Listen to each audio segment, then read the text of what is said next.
So, first things first, I'm going to show you a very quick musictheory.net thing that kind of shows you what it means when we have what's called an inversion, which is when the triad is flipped, when the bass note or the root note is not the lowest note. Okay, so we'll go through this with me real quick. Eyes on the screen here.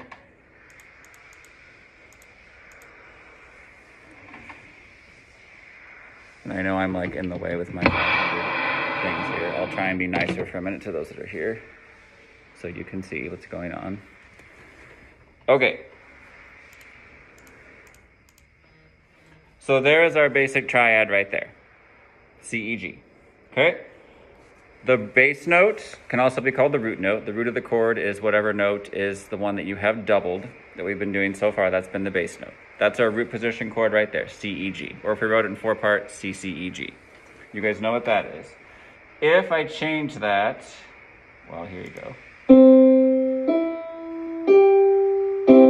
Root, third, and fifth of the chord. The root of the chord, the third note, and the fifth note. If I played that, bum, bum, bum, bum, bum, that would be the 1, 3, and 5 of that chord. We've done this last week. I'm just giving you some different terms about this. If I invert the chord, like that, if I move the root to the top of the chord, now the third, which is E, is now my lowest note. I'll do that again. See what we just did there? This happened. Okay, now the bass note is the third. If I wrote this for SATB, now E would be in the bass part, and C, C, and G would be alto, soprano, or tenor. Okay, giving you a little bit different sound. That's called first inversion. I invert it one time. I move the third of the chord is now the lowest note. E is the lowest note now. Everybody good with that so far? If I invert it again, called second inversion, now the fifth of the chord, C, E, G, is the lowest note. Okay, G would be in the bass of my progression now. Okay? There's the bass note, which is the fifth now. There's the root, and there's the third, which is...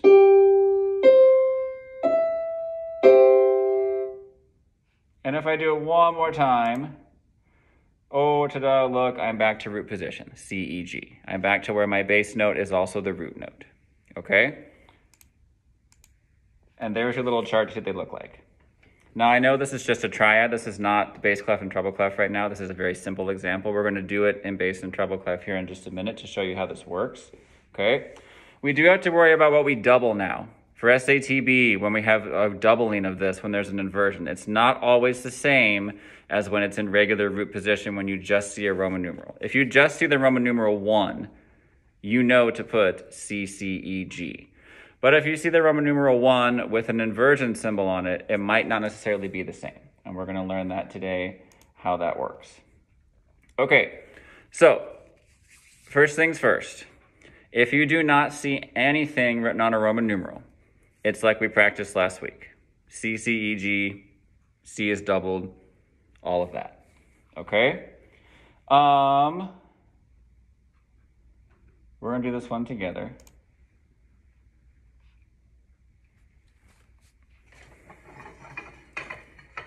I'm in the key of C. I'm in the key of C. We can do this one on the board together here. Ready? Tell me this first one. If I'm in the key of C, what are my 4 notes that I need for a 1 chord? C, C, E, G. Mm-hmm.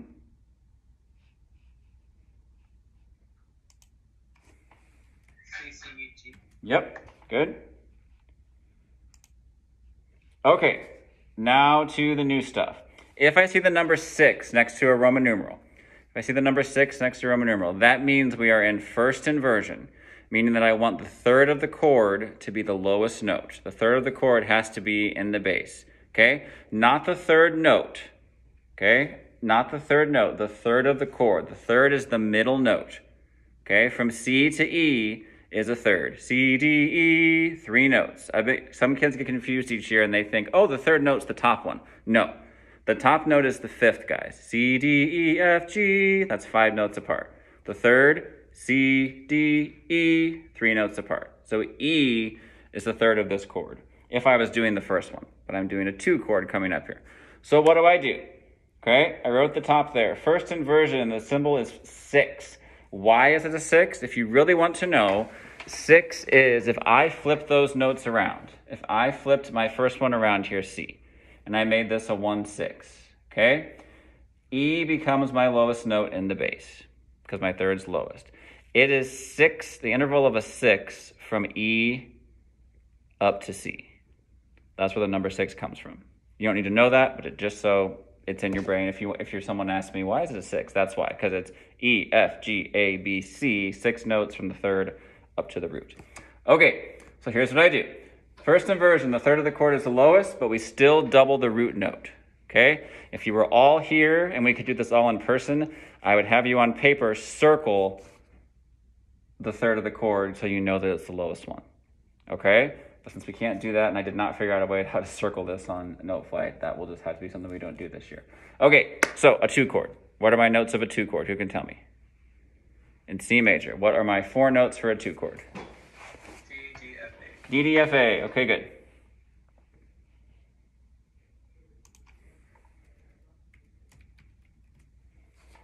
Okay, and since we see the 2, 6 there, that means our lowest note, our bass note, has to be which note? F. F has to be lowest. Let's do the first 2 together. Here we go. Carlos, you're talkative today. Tell me what you want to do for the first chord. Oh, don't you dare screw up. Do not be like this today, stupid computer. C as a bass note. Okay. What next?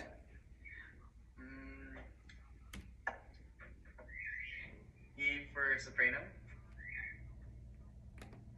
Okay.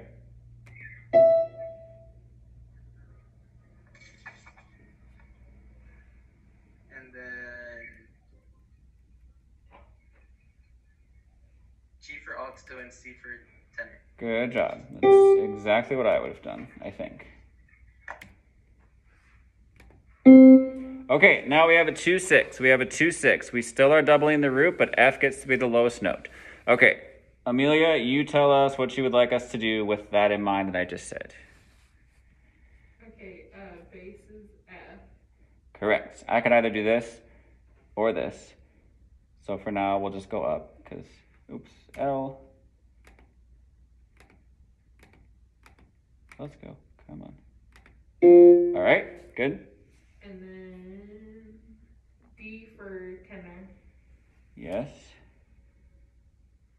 There's D. A for soprano.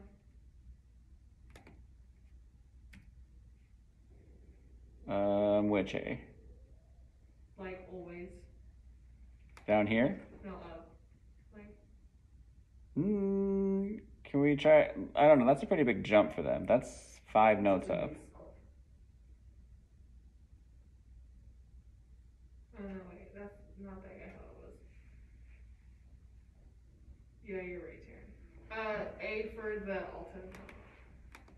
I agree, yes. And what's left? D. And that gives us some very nice, what kind of motion is this? Opposite direction? Contrary, good. What is the, I'll be so impressed if you know this, what is the motion in the bass and tenor part? What kind of motion is that?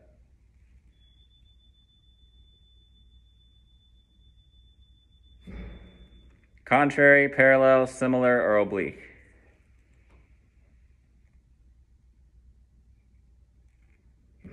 Bass and tenor, anybody know on Zoom? They're both going the same direction, but not the same interval. That's similar motion, similar motion. Remember that, similar motion. Okay, I'm gonna go on, because 4 chord, we are gonna know. 4 up from C, C, D, E, F, F, F, A, C. Oh, look at that. Right here. Now, this is gonna happen more and more now because we're using more inversion symbols. If you want to keep the bass the same, you can, because if I do this now, F, F, A, C,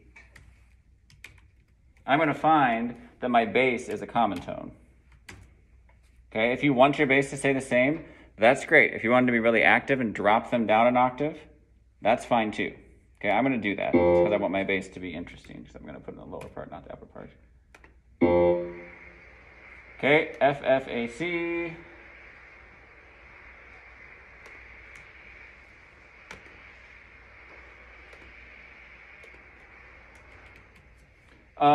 Any other common tones? A is a common tone. I'm going to leave the alto the same.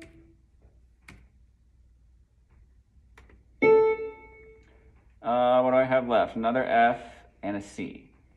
Okay, so in this case, someone's going to have to jump a little bit. I can either move the soprano up to F, or I can move the tenor up to F. Those are my two choices. The other one has to go to C. I'm going to give our tenor a really high note, because they can do it. They're going to go up to F. They're going to be an excellent singer. And then soprano down to C. Not that. Okay, who wants to do 5/6 for us? Somebody on Zoom. How am I going to do a 5/6 chord? 5 in first inversion.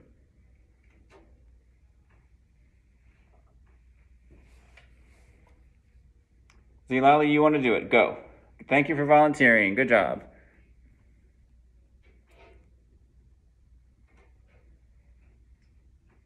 Ready, Zila? Oh, me? Yep. I didn't hear what you said. I volunteered you. Oh, man. Okay. So since it's 5, you count up from C. Mm-hmm. C, D, E, F, G. So it's G. We know it's going to be G, G, B, D. Okay, good. And since it has a 6, it's going to be, what's it called? Inverted? Yep. So we invert, like the B is going to be the bottom noise in it. Correct, yes. So put B in the bass. Got it. And then alto can be G.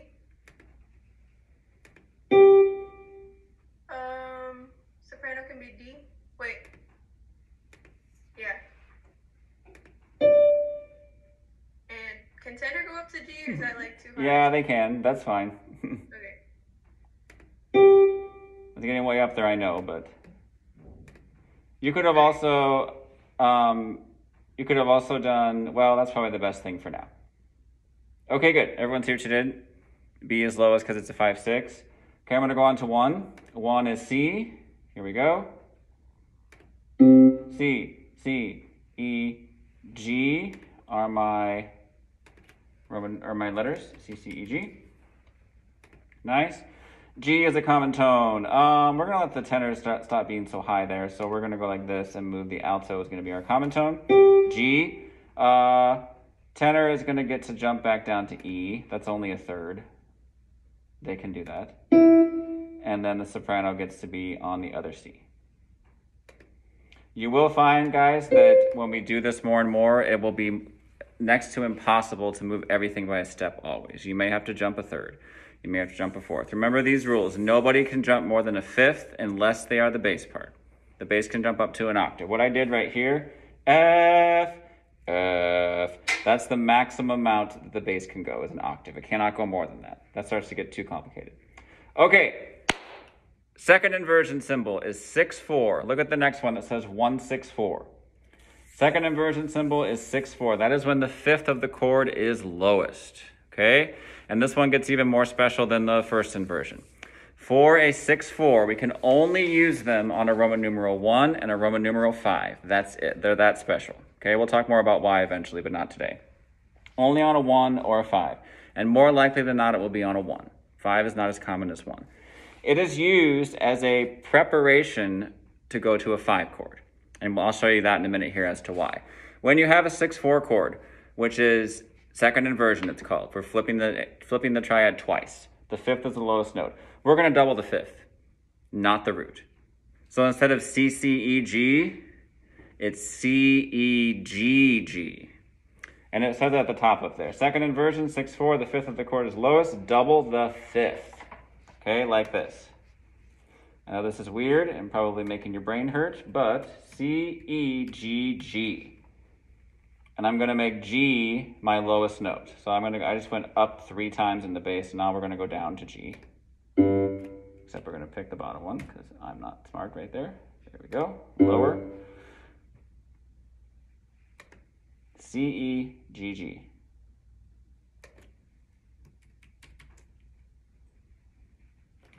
Now the nice thing I just said on this was there's all sorts of common tones. Okay, I moved the bass down to G because that's our lowest note for this one. Can everybody else stay the same or no?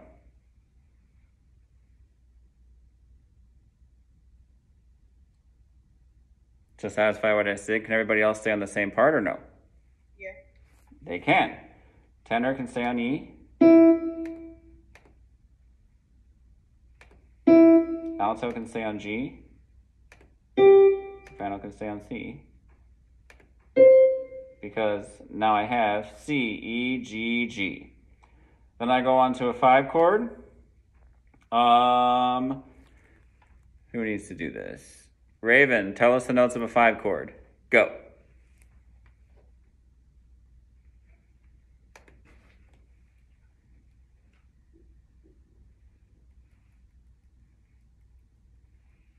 What's the notes before it? What key are we in? I can't tell. The stuff is blurry. We're in C major. Oh, later. So tell me the notes of a 5 chord. Go.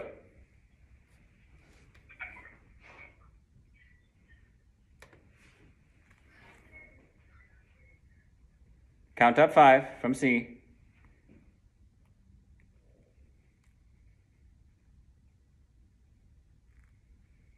G, G, B, B.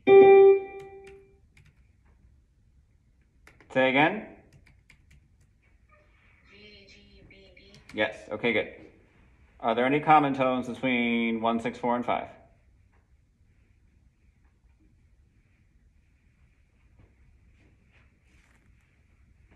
G. Okay, so who gets to stay on G? The tenor. Nope, that's not G. That's E. I mean, Alto, yes. Okay, what note does the bass get?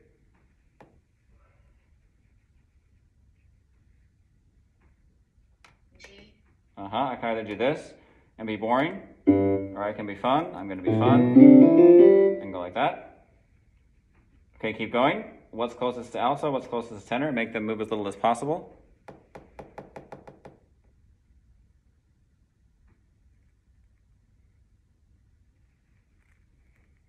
Wait, what'd you say? Wait, the alto and the tenor?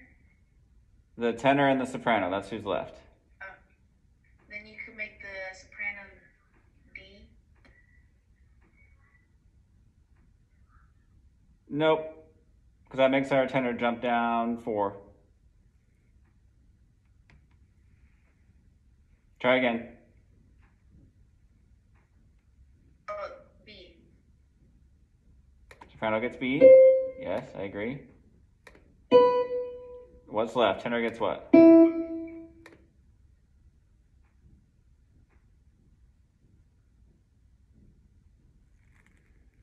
Last note left, Raven. What is it? D. Okay, good.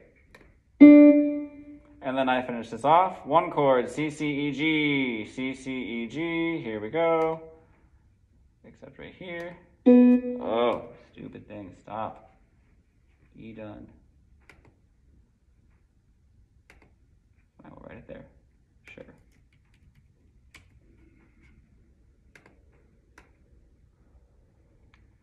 C, C, E, G. There's no symbol, so we're in root position. We are done with that. C goes to the bass. Is there a common tone? Yes. In the alto, there's G once again. And soprano gets to go up to C because that's really close for them. And what's left? C, C, E, E. Tenor gets to go up to E. There you have it. Let's listen to our masterpiece. Ready?